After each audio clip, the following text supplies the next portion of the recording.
Whatever challenges you have faced, you have to keep going. Hi, Charles here. Good morning. It's Wednesday and yes, medyo maaraw na kasi kahapon di ba? Malakas din yung ulan dito, though hindi naman bumaha siguro sa ibang parts, but let's pray for our kababayans din in Cebu area or Visayas area na sa Lanta. Let's pray for them, and yes, whatever challenges you have faced, you may face, you have to keep going. So parang kahapon nakita ko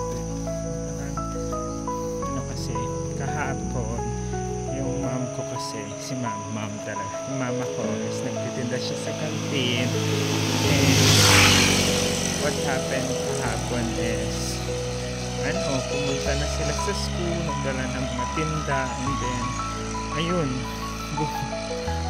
nag-declare na wala daw pasok, pero ayun na, naka-prepare na. So di ba, ang daming masasayang na paninda.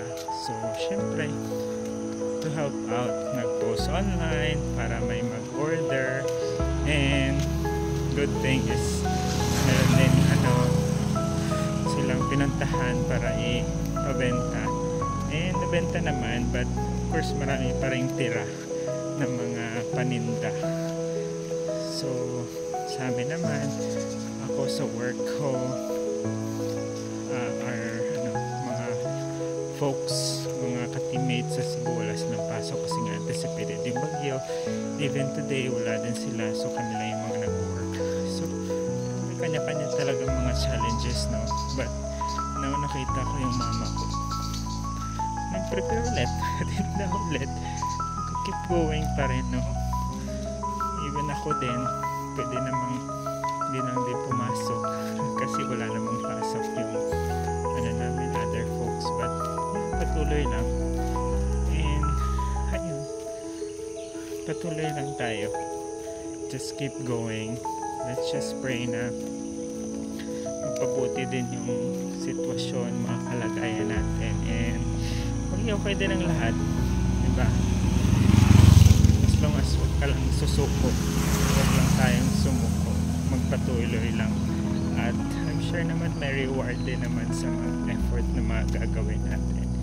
So I guess yun lang a reminder ko for you watching this video now, kung ano man yung mga pinagdadaanan, mag-pray ka lang and keep going. Kaya mo yan, tatiwala ka lang kay Lord. Ayun lang, annyeong mama.